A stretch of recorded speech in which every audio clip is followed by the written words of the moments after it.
먼 미국 땅에서 자식들을 잘 키워내고 열심히 사신 여러분들 정말 장하십니다. 안녕하세요. 전원주입니다. 전쟁도 가난도 겪은 우리 세대는 참 눈물겨운 세월을 살았죠. 아메리칸 드림을 이루기까지 여러분들의 세월이야 어떠셨겠습니까?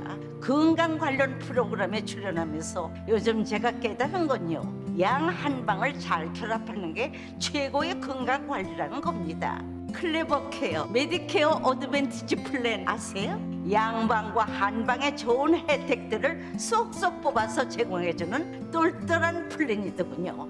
우리 한인의 건강 문화도 이해하고 실력 있는 한국 의사와 전문의를 척척 연결해 준다니 얼마나 똘똘합니까? 이제 우리도 똘똘한 클레버 케어 플랜으로 150까지만 사십시다.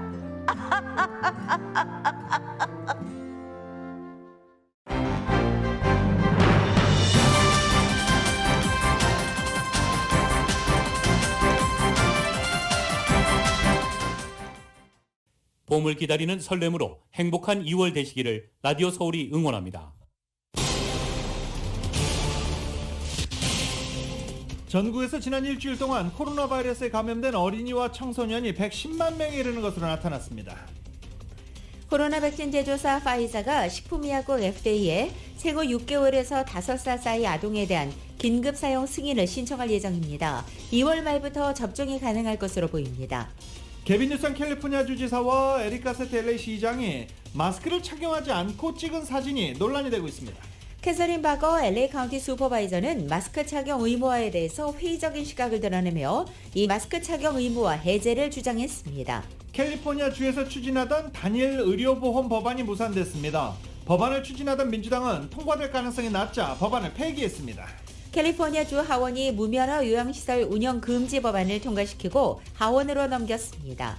UC 계열 캠퍼스가 대면 수업을 재개했지만 코로나 바이러스를 우려한 학생들의 대면 수업과 온라인 수업을 선택할 수 있는 옵션을 제공해달라는 목소리가 커지고 있습니다. 한편 UCLA의 총기 난사를 예고하는 선언과 동영상이 퍼져 오늘 하루 UCLA는 대면 수업이 전면 취소되고 온라인 수업으로 전환됐습니다.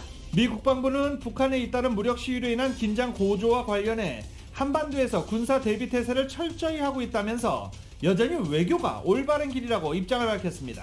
국제유가가 91달러를 돌파했습니다. 지난 1월에만 17% 급등한 가운데 곧 100달러를 넘을 것이라는 전망도 나왔습니다. 우크라이나 사태와 관련한 유엔 안전보장이사회 회의가 처음으로 열려 미국과 러시아가 강도 높은 설전을 벌였습니다. 또 서면 답변 회신 여부를 두고도 엇갈린 주장을 하고 있습니다. 일본 정부가 일제 강제 동원의 현장 사도강산을 올해 유네스코 세계유산 후보로 공식 결정했습니다. 한국에서는 설 연휴인데도 코로나 바이러스 신규 확진자 수가 다시 최다를 기록했습니다. 확진자가 특히 소아 청소년층에서 급격히 늘고 있어 학교 개학을 앞두고 우려가 커지고 있습니다. 설날이었던 어제 민주당 이재명 후보는 고향 안동에서 지역개발 공약을 발표했고 국민의힘 윤석열 후보는 인천 강화를 찾아 평화에는 힘이 따라야 한다며 안보를 거듭 강조했습니다. 한국 축구대표팀이 시리아와의 월드컵 최종 예선 8차전에서 승리를 거두고 10회 연속 월드컵 본선 진출을 확정지었습니다. 템파베이 버캐니어스의 쿼터백 탐 브래디가 공식 은퇴를 선언했습니다. 슈퍼볼 우승만 7번을 기록하면서 NFL 역사상 최고의 쿼터백 가운데 한 명으로 평가받고 있습니다.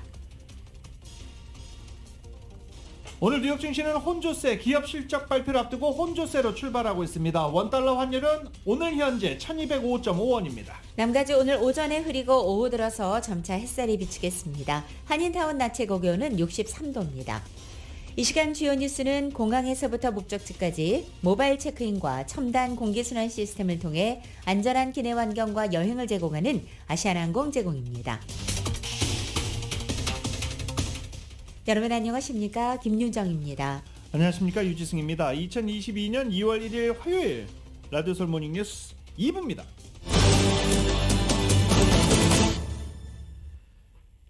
지난 2020년 한 해 동안 21년 아니고요. 2020년 한 해 동안 전국에서 1000명 이상의 한인들이 코로나 바이러스로 사망한 것으로 집계됐습니다. 이같이 코로나 바이러스로 인한 한인 사망자가 많이 나오면서 전반적인 한인 사망자 수도 전년 2019년에 비해서 32%가 증가한 것으로 나타났습니다. 코로나 바이러스 감염에 따른 사망은 2020년 한 해 미국 내 한인 사망 원인 3위를 차지해 코로나 사태가 한인 사회의 전반적인 건강에도 큰 영향을 미쳤음이 확인됐습니다. 한인 사망 원인 1위는 암이었고 심장병, 그리고 그 뒤를 이어서 코로나 바이러스가 뒤를 이었습니다. 그리고 그 뒤로는 뇌졸중과 고혈압이 뒤를 이었습니다. LA 카운티 정신건강국 측이 질병통제예방센터 측의 최근 자료를 분석한 결과 2020년 코로나 바이러스로 인해 사망한 한인은 전국에서 1,160명으로 집계됐습니다. 전체 한인 사망자 수는 2019년 6,340명에서 2020년 8,402명으로 32.5%가 증가했는데 코로나 바이러스가 가장 큰 원인이었습니다. 코로나 검사 비용을 민간 의료보험사들이 일부 부담하기 시작하면서 개인이 구입한 테스트기 비용을 보험사에 청구하면 일부 환급받을 수 있습니다. 최근에 조 바이든 행정부가 오미크론 변이 확산에 대응하고 또 검사 확대를 위한 명목으로 자가진단기기 구입 비용에 대해서 보험사가 환급해주는 정책을 발표한 바 있습니다. 바이든 행정부가 시행하고 있는 이 민간보험사 검사 비용 지원 방안에 따르면 보험 가입자는 비용을 청구하면 매달 1인당 최대 8개의 가정용 자가진단기기 비용을 환급해 줘야 합니다. 4인 가족 기준으로는 매달 32개의 검사기기 비용을 지원해 준다는 의미입니다. 단 처방전 없이 살 수 있는 검사기기와 테스트기 1개당 최대 $12까지만 환급이 가능합니다. 또 식품의약국 FDA가 승인한 테스트기기 관련 목록은 웹사이트를 통해서 찾아볼 수 있습니다. 메디케어 가입자는 환급 정책 규정에 포함되지 않습니다. 또 메디케어와 메디케이드를 관할하는 CMS 측은 보험회사에 보상 청구를 하려면 영수증을 잘 보관해야 하며 영수증 청구 과정을 거치지 않고도 곧바로 판매업체가 보험사에 직접 청구가 가능한지 보험회사에 확인해 보라고 전하기도 했습니다. 또 무보험자도 무료검사가 가능합니다. 공인된 무료검사소는 보건복지부 웹사이트를 통해 검사가 가능하고 한편 보험 여부와 관계없이 연방정부는 코로나 자가검사기기를 신청하면 무료로 배포하는 웹사이트를 개설해 현재 운영하고 있습니다. 미국 내 거주자가 이민신분과 관계없이 코로나 검사기기 무료 배송을 원한다면 웹사이트에 이름과 주소를 가입하면 신청할 수 있습니다. 연방우정국은 7일 내지 12일 내에 배송하고 있고 한 주소당 모두 4개의 검사기기를 무료로 받아볼 수 있습니다. 게빈 뉴섬 캘리포니아 주지사와 에릭 가세트 LA 시장이 지난 일요일에 소파이 스테디움, 잉그로드 소파이 스테디움에서 열렸던 LA 램스와 샌프란시스코 49ers 간의 컨퍼런스 챔피언십 경기에 함께했습니다. 근데 거기서 기념사진들을 찍었는데요. 기념사진을 찍을 때마다 마스크를 쓰지 않아서 논란이 되고 있습니다. 이에 대해서 게빈 뉴섬 주지사는 어제 기자회견 도중에 사진 찍을 때만 안 썼다라고 말했는데 이 말을 들은 수많은 당시 경기장에 있었던 네티즌들이 마스크를 쓰지 않고 있었던 게빈 뉴섬 주지사의 사진을 계속 소셜미디어에 올리고 있는 중입니다. 게빈 뉴섬 주지사는 이 팬데믹 기간 동안에 자신의 이런 내로남불 행동으로 탄핵 투표까지 갔었는데 여전히 마스크를 쓰지 않아 지금 논란이 되고 있습니다. 이와 관련해서 에릭 카세티 시장도 사진 찍을 때만 안 썼다라고 발표를 하고 있는데 캐서린 바거 LA 카운티 슈퍼바이저는 어차피 마스크 의무화해도 잘 쓰지도 않는 거 마스크 착용 의무 해제하자 라고 건의했습니다. 로컬 소식 이은 기자가 보도합니다. 캐서린 바거 LA 카운티 슈퍼바이저가 31일 주 보건당국과 로컬 보건당국 관계자들에게 마스크 착용 의무화 해제를 검토해볼 필요가 있다고 건의했습니다.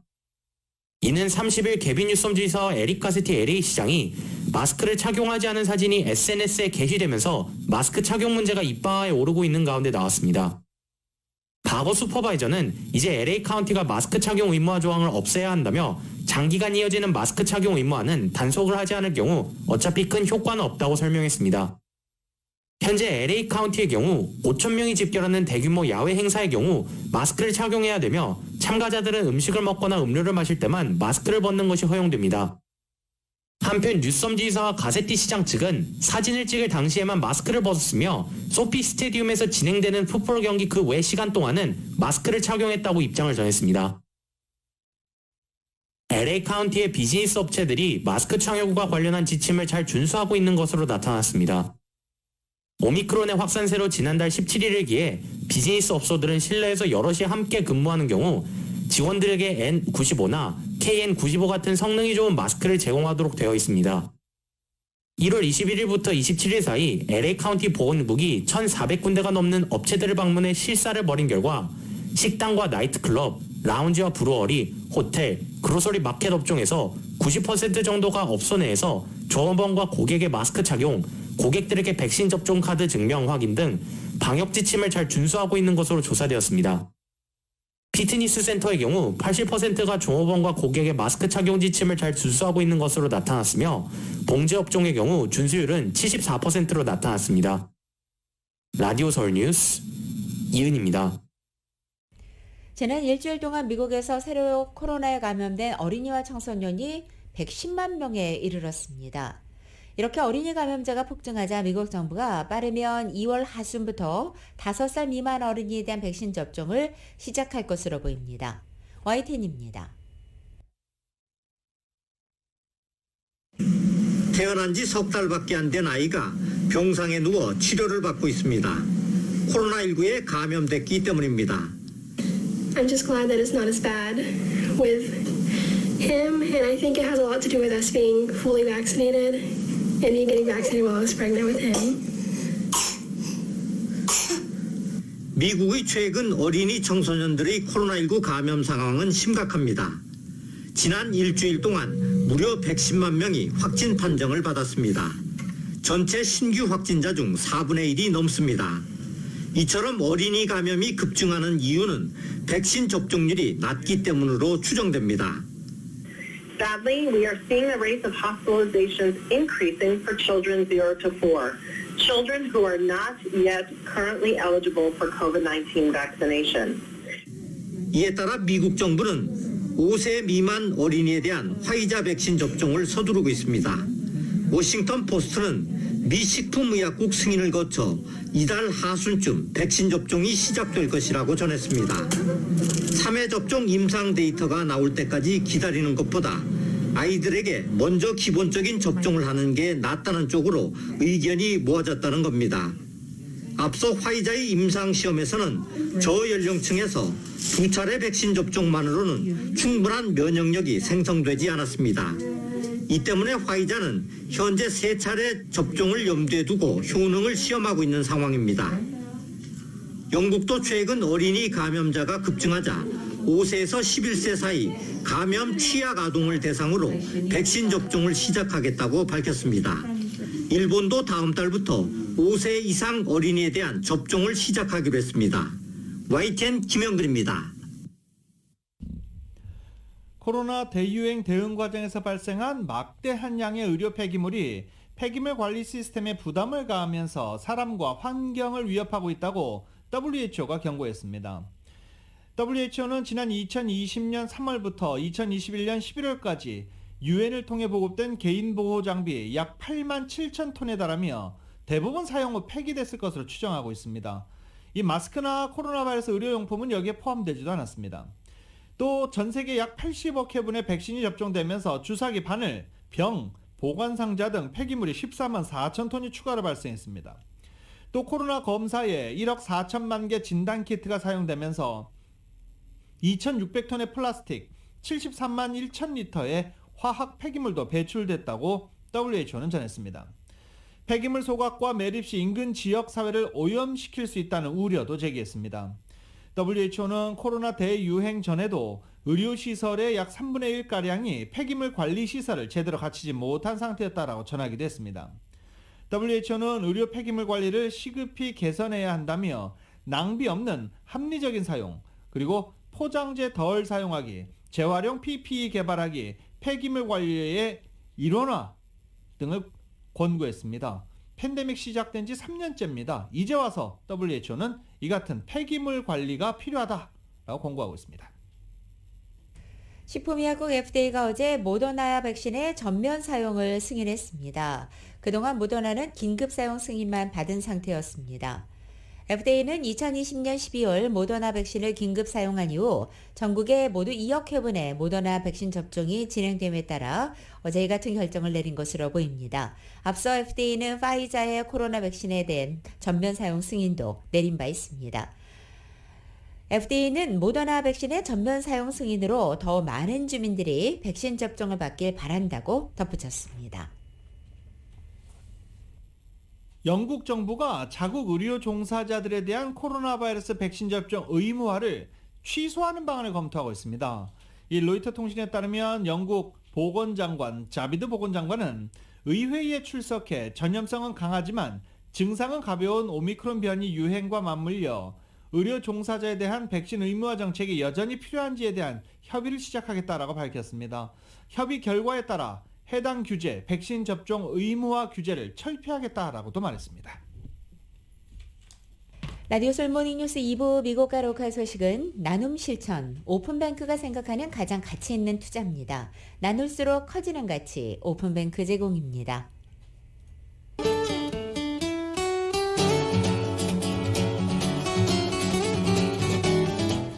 맥도날드에서 소세지나 치킨 맥그리들리즈로 여러분의 아침을 열어보십시오. 맥도날드 제공으로 2월 1일 화요일 남가주에 내십니다. 남가주는 오늘 아침 하늘 다소 흐리게 시작하고 있습니다. 두텁게 덮여있는 구름은 오전 내내 계속되겠고 오후 들어서 점차 햇살이 비치기 시작하고 늦은 오후에는 보다 맑은 날씨 보이겠습니다. 오늘 낮 기온은 예년 기온을 밑돌아 역시 서늘합니다. 밤 기온도 어제보다 6, 7도가량 떨어져서 보다 쌀쌀해지겠습니다. 또 오늘 오후에는 잠시 주춤했던 강풍이 다시 불면서 일부 지역에는 강풍주의보도 발효되겠습니다. 수요일인 내일은 낮 기온이 오늘보다 3, 4도가량 높아지고 내일은 또 햇살까지 풍부해져서 한낮에는 한결 온화하게 느껴집니다. 하지만 밤 기온은 당분간 40도 초반대에 그쳐서 쌀쌀한 기온이 계속되겠습니다. 평년 기온을 밑도는 낮 기온은 목요일까지 이어지고 금요일에는 예년 기온을 회복하면서 토요일부터는 오히려 평년 기온을 웃돌기 시작하겠습니다. 밤 최저 기온도 역시 토요일부터는 평년 기온에 가까워지겠습니다. LA 한인타운 오늘 낮 최고 기온 63도, 밤 최저 기온 42도, 오렌지 카운티 지역은 65도, 44도, 밸리와 일랜드 암파이어 지역 68도, 48도, 해안 지역은 61도, 49도 되겠습니다. 끝으로 설 연휴 마지막 날을 맞게 되는 한국은 오늘 대부분 지역은 대체로 맑겠지만 남부지방에는 구름이 많겠습니다. 서울의 오늘 아침 최저기온 15도, 낮 기온은 34도 예상됩니다. 오늘의 날씨는 맥도날드에서 소세지나 치킨 맥그리들리즈로 여러분의 아침을 열어보십시오. 맥도날드 제공입니다.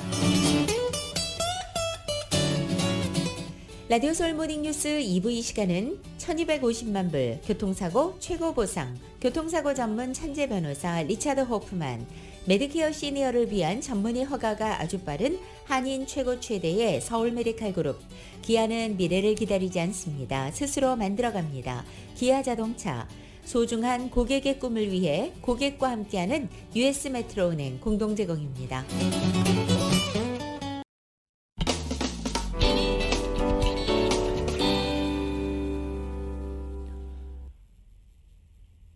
라디오솔 모닝뉴스 함께하고 계십니다.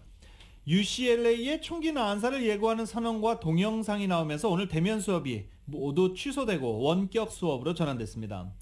UCLA는 전 강사가 총기 난사를 암시하는 동영상을 올렸다며 특히 철학과에 대해서는 범행을 경고하는 내용이 담겨 있었다라고 전하기도 했습니다. UCLA는 오늘 원격 수업으로 전환하겠다라고 발표했습니다. UCLA를 상대로 총기 난사 위협을 가하고 나선 것은 UCLA에서 전 박사 후 과정이 있었던 매튜 해리스라는 인물로 확인됐습니다. 매튜 해리스는 800여 페이지에 달하는 장문의 메시지를 통해서 UCLA 철학과 교수와 학생들에 대해서 총기 난사 범행 위협을 선언한 것입니다. 또 동영상도 올려서 총기 난사를 위협했습니다. LA타임즈는 매튜 해리스가 직접 만들어 올린 동영상에서 인종차별적인 발언과 신성 모독 발언 등을 여러 차례 했다고 전하고 자신이 총기 난사 범행을 저지를 것이라는 내용도 담겨 있다고 보도했습니다.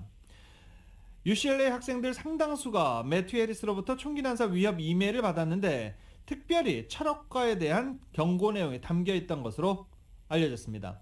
학생들이 학교 측에 이 같은 메일을 신고하면서 위협이 알려져 결국 UCLA 측은 원격 수업으로 전환하겠다고 밝힌 것입니다.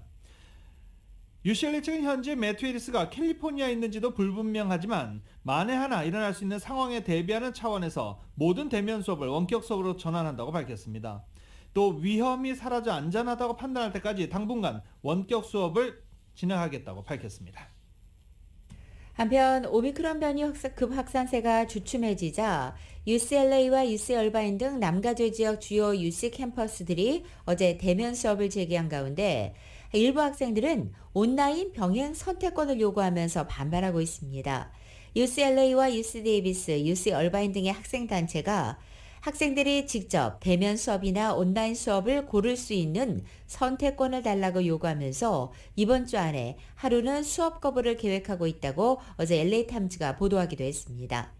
대부분의 교수진들은 양질의 온라인 수업을 제공하기 위해서는 단순히 강의를 녹음해서 게시하는 것 이상의 노력이 많이 필요하기 때문에 더 많은 강사들이 지원되지 않는 한 온라인과 대면 수업 두 가지 선택권을 학생들에게 제공하는 것은 큰 부담이라고 지적했습니다. UCLA의 경우 앞으로 2주간은 추가적으로 선택적인 온라인 수업을 제공하고 그 후의 일정은 이 감염 확산 정도에 따라 유동적으로 변경할 예정입니다. 이렇게 UC 캠퍼스들은 각 학교별로 온라인 수업 제공 여부를 결정하고 있고 최종적으로 얼마나 많은 학생들이 온라인 수업을 제공받을 수 있을지는 여전히 미정입니다. 캘리포니아주 하원이 무면허로 요양시설을 운영하는 것을 금지하는 법안을 통과시켰습니다. 법안을 상정한 알 무라수치 하원 의원은 캘리포니아 보건국이 요양시설을 운영할 능력이 부족하고 부도덕한 업주들을 단속하는 데에 권한을 가질 수 있도록 하는 것이라고 그 배경을 설명했습니다. 무라수치 의원은 대표적으로 수십 개 요양시설들을 산하에 둔 2개 체인을 언급하면서 이들 체인이 무면허로 무더기로 요양시설을 운영하고 있는데 이들 업소들은 열악한 시설 상태로 인해 면허 발급이 거부됐다라고 밝히기도 했습니다. 무면허로 돈을 버는 요양시설들이 점점 늘어나고 있는 상황에서 무너진 주 당국의 면허 시스템을 복구하는 것이라고 법안 목적을 설명했습니다. 위반 시 $10,000의 벌금이 부과되는데 이 법안은 하원에서 통과돼 상원으로 넘겨진 상태입니다. 캘리포니아주의 단일 의료보험 법안이 결국 무산됐습니다. 캘케어로 명명된 AB 1400 법안은 처리 마감이 이뤘던 어제 캘리포니아주 하원에서 표결에 붙여지지도 않고 폐기됐습니다. 5년 만에 법안을 재상정한 애쉬칼라 캘리포니아주 하원 의원은 정족수를 채우지 못할 것으로 보여지자 일부 민주당 동료 의원들의 정치적인 타격 가능성을 우려해서 법안을 계속 밀어붙이는 대신에 폐기되는 쪽을 선택한 것으로 알려졌습니다. 법안 통과를 위해서는 찬성 41표가 필요했고 캘리포니아주 하원 80석 가운데 56석이 민주당이 차지하고 있다는 점을 감안하면 충분히 승산이 있을 수 있다는 평가가 앞서 나온 바 있지만 선거구 재조정으로 앞으로 재선이 확실치 않아진 민주당 의원들 가운데 보다 온건 성향의 의원들을 중심으로 집중 로비를 받아 압력을 가한 영향이 크게 작용한 것으로도 분석됩니다. 단일 의료보험 법안은 한국처럼 사실상 국가 의료보험 체계로 가는 것으로서 모든 캘리포니아 주민들이 하나의 보험에 가입해 혜택을 받게 하는 제도였습니다. 급진적인 사법개혁 추진으로 비판을 받아왔던 조지 게스콘 LA 카운티 검사장을 향한 리콜 캠페인이 공식적으로 승인됐습니다. 리콜 조지 게스콘 단체가 추진하는 게스콘 검사장의 리콜 캠페인의 서명운동을 공식 승인한 것입니다. 56만 9천 명의 서명을 받으면 리콜이 주민투표에 붙여지게 됩니다. 지난해 9월 리콜 조지 게스콘 측은 충분한 유권자들의 서명을 받지 못해 리콜 운동을 중도 철회했는데 3개월 만에 재추진하기로 한 것입니다. 이를 위해서 캠페인 측은 $270만 후원금을 모았다고 밝히기도 했습니다. 리콜 조지 게스콘 캠페인 측은 조지 게스콘 검사장 리콜을 추진하기 위한 소환위원회를 올 연말 재출범시킬 것이라고 밝힌 바 있는데 실제로 12월이 되자 캠페인 측은 게스콘 검사장 리콜 캠페인의 재추진 계획을 발표했고 결국 1월 선거국의 승인을 받은 것입니다. 최근 들어 LA 카운티 전역에서 강도 사건이 급증하고 있는데 캠페인 측은 게스콘 검사장의 급진적인 사법개혁 조치가 LA 카운티 주민들을 위험에 놓이게 했다고 비판하는 것입니다. 게스콘 검사장은 취임 직후부터 보석금 제도 폐지, 갱단원 등 중범죄자들에 대한 가중처벌 기소 중단, 사형제 폐지, 범죄자 형량 재심사, 미성년자 범죄 시 성인과 동등한 처벌 금지 등 파격적인 검찰 개혁을 추진하고 있습니다. 얼바인에 위치한 한 식당에 침입한 채 종업원들을 상대로 강도 행각을 벌였던 무장 강도단이 경찰에 체포됐습니다. 지난달 19일 오전 11시경 15300 얼바인 컬버로드에 위치한 올댓 바베큐 고깃집에 침입했던 무장 강도단이 체포된 것입니다. 2명의 남성 용의자들은 직원들의 물품을 빼앗아 연문으로 도주했고, 경찰은 감시 카메라에 찍힌 용의자들의 인상착의를 공개하며 공개 수배에 나섰고, 이들을 체포하는 데 성공할 수 있었습니다. 한편 용의자 가운데 한 명은 지난 2017년도 바로 이 식당에서 일한 적이 있는 전직 직원으로 나타났습니다. 코로나 사태로 인해서 소속 경관 1000여 명이 격리돼 순찰력 악화 우려가 나온 가운데 LAPD가 2월 13일 잉그루드에서 열리는 슈퍼볼 이벤트를 앞두고 치안 강화를 위해 경찰력 확대 준비에 돌입했습니다. 슈퍼볼 경기가 열리게 될 잉그루드 인근 관할 지역을 포함한 LA시 전역에 가용 가능한 경찰력을 총동원해 순찰 경관들을 수백 명 추가로 배치하고 만약의 사태에 대비할 것이라고 밝혔습니다. 소파이 스테디움이 56회 슈퍼볼이 열리는 장소가 되면서 전국에서 10만 명 이상의 인파가 몰릴 것으로 전망되고 있습니다. 국제유가가 91달러를 돌파했습니다. 러시아의 우크라이나 침공 우려까지 지정학적 위험이 커지면서 국제유가는 1월에만 17%가 급등한 바 있습니다.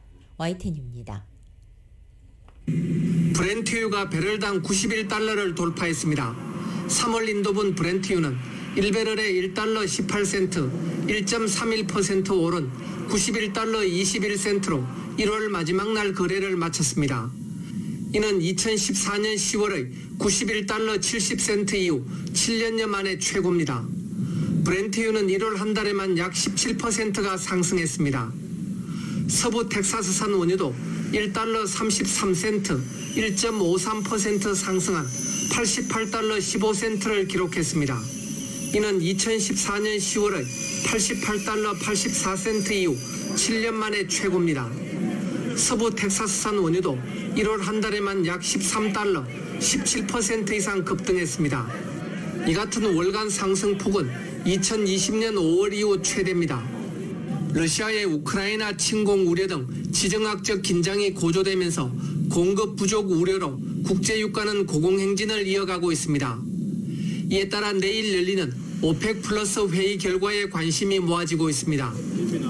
오펙 플러스는 오펙, 즉 석유 수출국 기구와 러시아가 주도하는 비오펙 산유국들의 협의체입니다.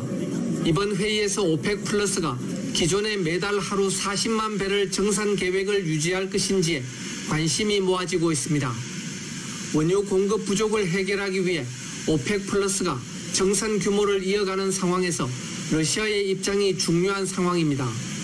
YTN 김원배입니다. 테슬라가 완전 자율주행 베타 버전을 탑재한 미국 내 차량 약 5만 4천 대를 리콜할 예정입니다. 이 소프트웨어가 정지 신호에서 완전히 멈추지 않고 속도만을 약간 줄인 뒤 그대로 주행하는 롤링 스톱을 허용해 일단 정지해야 하는 교차로에서 안전 위험을 초래할 수 있다는 우려에 따른 것입니다. 리콜 대상은 2016년에서 22년 사이에 판매된 모델 S, X, 그리고 2017년부터 22년에 판매된 모델 3, 그리고 모델 Y 차량들입니다. 라디오솔 모닝뉴스 2부 듣고 계십니다. 2부 이 시간은 1250만 불 교통사고 최고 보상, 교통사고 전문 천재 변호사 리차드 호프만, 메디케어 시니어를 위한 전문의 허가가 아주 빠른 한인 최고 최대의 서울 메디칼 그룹, 기아는 미래를 기다리지 않습니다. 스스로 만들어갑니다. 기아 자동차, 소중한 고객의 꿈을 위해 고객과 함께하는 US 메트로은행 공동 제공입니다.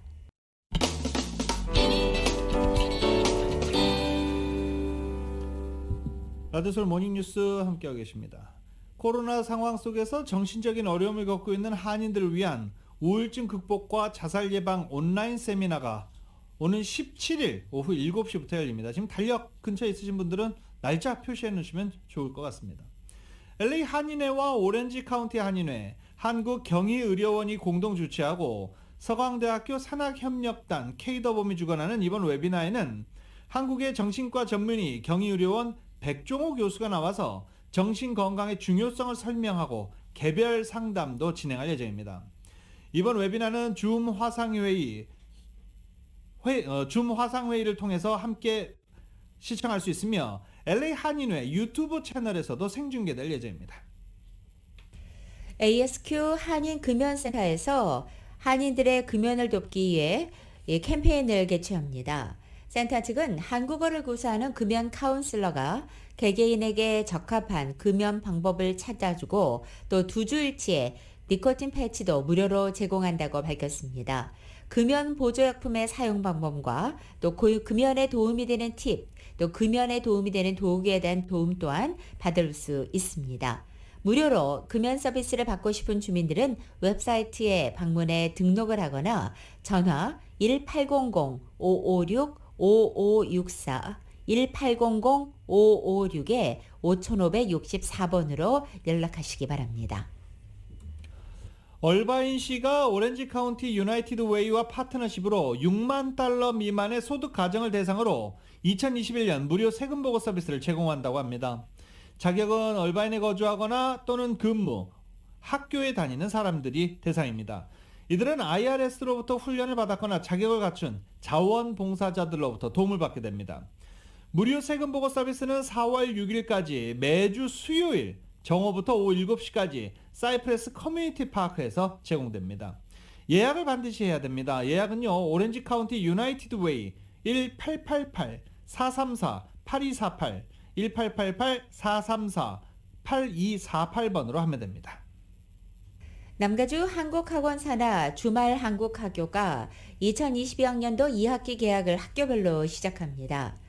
5일부터 리버사이드 얼바인 플러튼 한국학교가 개학하고 12일에는 세리토스와 윌셔 한국학교, 그리고 19일에는 그라나다일스와 글렌데일, 다이몬바, LA, 페닌슐라 한국학교가 수업을 시작하게 됩니다. 한편 수업 방식으로는 리버사이드, 윌셔, 플러튼 지역은 대면 수업을 하고 이외에는 온라인 수업으로 개학하게 됩니다.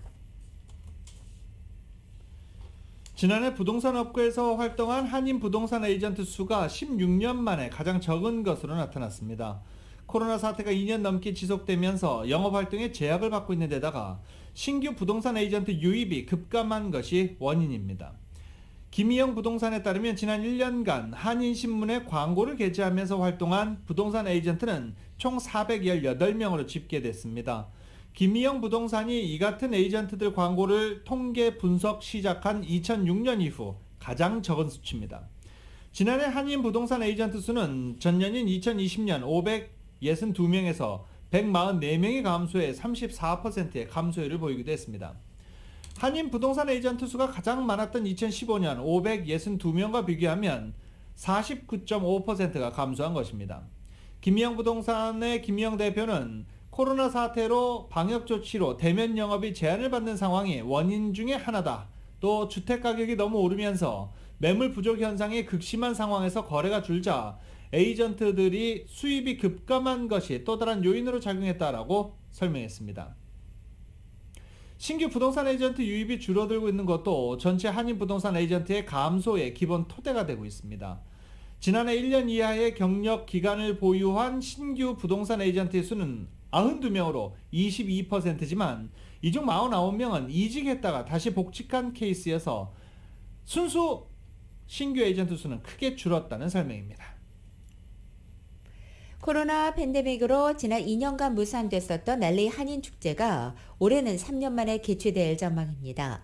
LA 한인축제를 주관하는 LA 한인축제재단 측은 어제 올해 제49회 LA 한인축제가 9월 22일부터 25일까지 나흘 동안 LA 한인타운 서울국제공원에서 열릴 예정이라고 밝힌 것입니다. 축제재단 측은 올해 LA 한인축제 준비 개시를 위해서 최근에 사무국 직원을 채용해 사무국을 재가동하기 시작했다고 밝혔습니다. 음력설을 연방 공휴일로 제정하는 방안이 추진됩니다. 기존의 11개 연방 공휴일 목록을 수정해 음력설을 추가하는 내용의 법안을 그레이스 맹 의원이 대표 발의했습니다. 그 외 44명이 공동 발의했습니다. 이를 보도한 NBC 뉴스 쪽은 해당 발의안은 음력설의 특성에 따라 다른 공휴일과 달리 특정 요일이나 날짜를 지정하지 않았다라고 설명하기도 했습니다. 이번 발의안 상정에 이름을 올린 의원들은 모두 민주당 소속으로 아직 공화당에서는 공식 지지자가 없습니다. CBB은행이 지난 4분기 800만 달러 순이익 그리고 주당 순이익 77센트를 기록했습니다. 1년 전과 비교할 때 116% 증가한 것입니다. 2021년 한 해 동안 순이익은 2,750만 달러, 주당 순이익은 2달러 65센트로 1년 전보다 178% 증가했습니다. 지난 4분기의 대출은 14억 달러, 예금은 15억 6천만 달러, 자산은 18억 9천만 달러를 기록했습니다. 조앤킴 CBB 행장은 성공적인 자산관리와 순이익 성장, 또 SB 대출 규모 성장에 힘입어서 기록적인 분기 성장률을 기록했다고 발표했습니다. 민족학교가 2022년 새해를 맞아 새 사무국장과 이사장을 선임했습니다. 신임 사무국장에는 1990년 초반부터 부모를 따라 민족학교에서 활동했던 김한진 씨가 선임됐습니다. 민족학교 이사장에는 오랫동안 민족학교에서 봉사해왔던 김주환 이사가 선출됐습니다.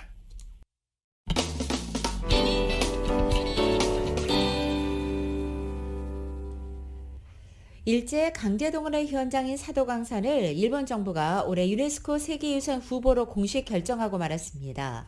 한국의 강한 반발을 의식해서 대화를 하겠다고는 밝혔지만 일본은 엄연한 강제노동의 역사를 부정하고 있어서 이 심사 과정부터 난항이 예상되고 있습니다. YTN입니다. 기시다 총리 주재로 열린 가기에서 일본 정부가 사도광산에 대한 유네스코 세계유산 후보 추천을 승인했습니다. 내년 여름 등재를 목표로 일본 정부는 관계부처와 민간 전문가가 참여하는 태스크포스 설치를 서두르겠다고 밝혔습니다. 국제사회를 상대로 강제동원 역사를 둘러싼 한국과의 외교전을 피할 수 없기 때문입니다. 한국의 강한 반발을 의식해 하야시 외무성 장관은 앞으로 성실히 대화하고 냉정하고 정중히 논의를 진행할 필요가 있다고 밝혔습니다. 하지만 강제동원의 역사적 사실에 대해서는 한국의 일방적 주장이라는 인식을 분명히 했습니다. 세계유산 등재에 이견이 있을 경우 당사국 간 협의를 촉구하는 유네스코 지침에 따라 심사가 미뤄질 가능성도 제기되고 있습니다. 한국의 반발로 등재 가능성이 낮다는 전망은 진작부터 나왔지만 아베 전 총리 등 강경파의 압력에 일본 정부는 추천을 강행했습니다. 우익 세력 등은 사도광산에서 강제노동은 없었다는 선전을 본격적으로 시작했습니다. 하지만 당시의 처참한 노동 실태를 보여주는 기록과 증언이 쌓여 있는데 이를 부정하기는 어렵다고 전문가는 지적합니다. 일본은 위안부 기록의 세계유산 등재를 막으려고 관계국 간 협의 없이는 심사를 진행하지 않도록 유네스코 심사 제도를 바꾼 전력이 있습니다. 마이니치 신문은 이런 점에 미뤄볼 때 일본이 한국과 대화 없이 추천을 강행한 것은 모순이라며 문화를 정치적으로 이용하는 행동은 오히려 국익을 해치는 것이라고 비판했습니다. 도쿄에서 YTN 이경아입니다.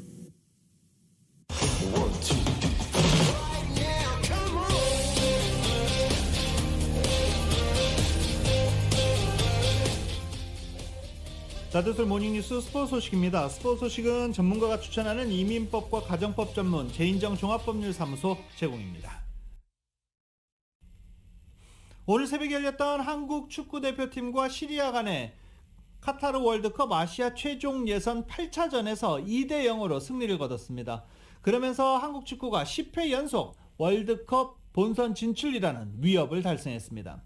아랍에미레이트 두바이의 라시드 스테디움에서 열린 시리아와의 최종 예선 8차전에서 후반 8분 김진수 선수의 헤딩 결승골, 후반 26분 권창훈 선수의 추가골로 2대0 승리를 거뒀습니다. 최종 예선에서 6승 2무 무패 행진을 이어간 한국은 이미 카타르행 티켓을 손에 넣은 채 아랍에미레이트와 대결해서 전반 44분 메디 타메리의 결승골로 1대0으로 승리한 이란에 이어서 조 2위를 유지했습니다. 한국 대표팀 선수들 전에도 말씀드렸지만 월드컵 본선이 문제가 아니라, 본선 진출이 문제가 아니라 조 1위로 올라가고 싶다, 우리 모두 같은 마음이다 라고 이야기한 바도 있습니다. 한편 이란 원정 경기에서 패한 3위 아랍에미레이트가 승점 9점에 머물러서 남은 9차전, 10차전 경기 모두 승리해도 한국 대표팀을 역전할 수는 없습니다. 카타르 월드컵 아시아 최종 예선에서 A조, B조 1위와 2위는 본선에 직행합니다. 그리고 조 3위끼리는 플레이오프를 치른 뒤 승자가 대륙간 플레이오프에서 남미 예선의 5위 팀과 또 플레이오프 경쟁을 치러야 됩니다. 한국은 1986년 멕시코 대회부터 2022년 카타르 월드컵까지 10회 연속 월드컵 본선 무대를 밟게 됩니다.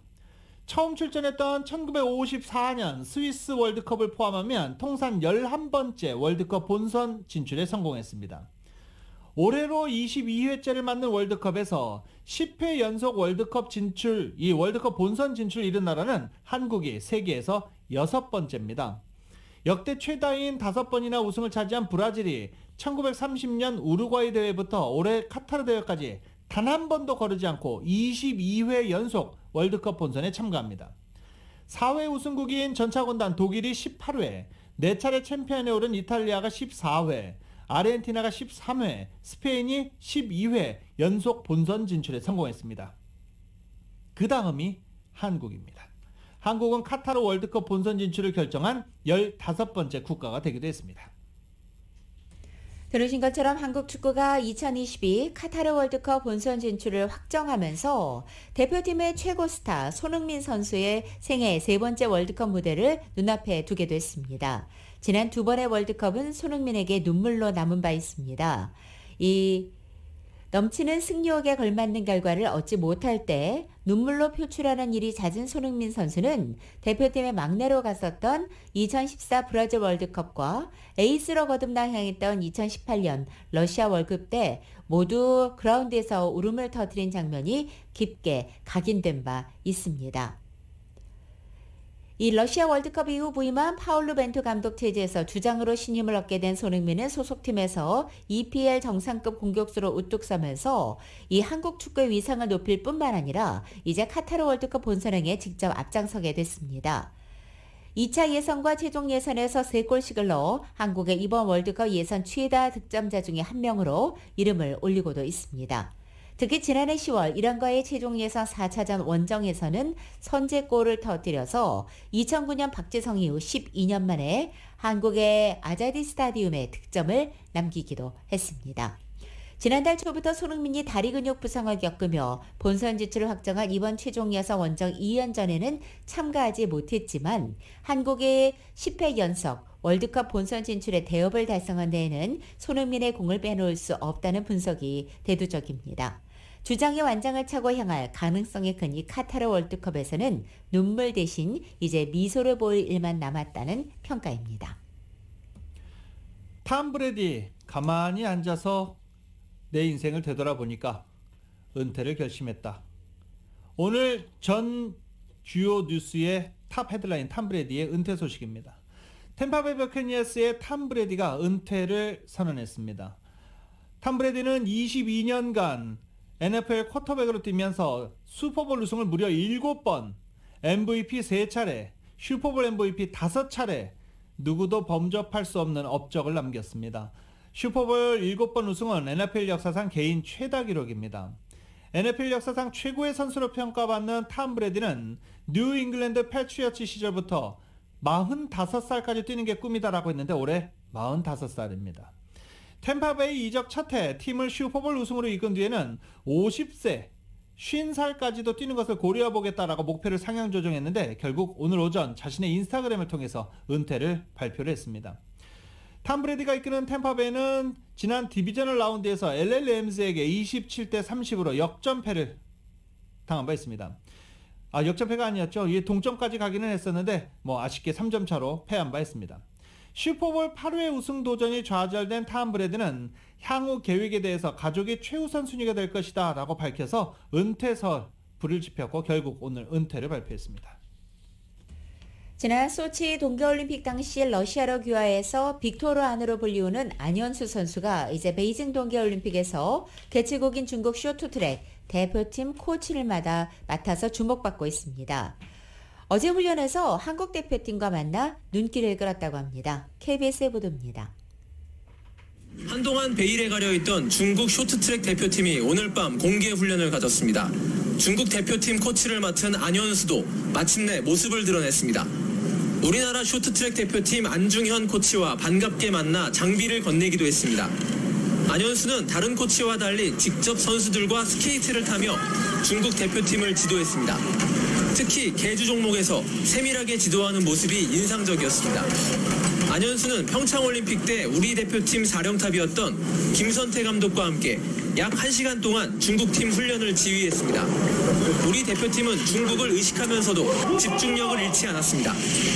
중국에 한국 지도자가 가 있어서 또 중국에서 하는 올림픽이기도 하고 그렇기 때문에 더 중요한 부분이 있긴 하지만 다른 나라 선수들도 무시할 수 없는 선수들이 많고 2006년 토리노 올림픽 3관왕, 러시아로 귀화해 빅토르안으로 출전한 2014년 소치에서도 3관왕.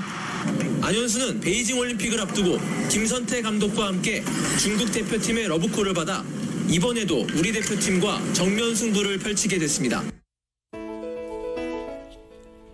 2022년 2월 1일 화요일에 전해드린 라디오설 모닝뉴스 여기서 마치겠습니다. 지금까지 진행의 유지승, 김윤정이었습니다. 모닝뉴스 1부 이 시간은 1250만 불 교통사고 최고 보상, 교통사고 전문 천재 변호사 리차드 호프만, 메디케어 시니어를 위한 전문의 허가가 아주 빠른 한인 최고 최대의 서울 메디칼 그룹, 기아는 미래를 기다리지 않습니다. 스스로 만들어갑니다. 기아 자동차, 소중한 고객의 꿈을 위해 고객과 함께하는 US 메트로은행 공동 제공이었습니다. 잠시 후 9시에는 강희신의 오늘의 미국이 방송됩니다. 함께해 주신 여러분 고맙습니다.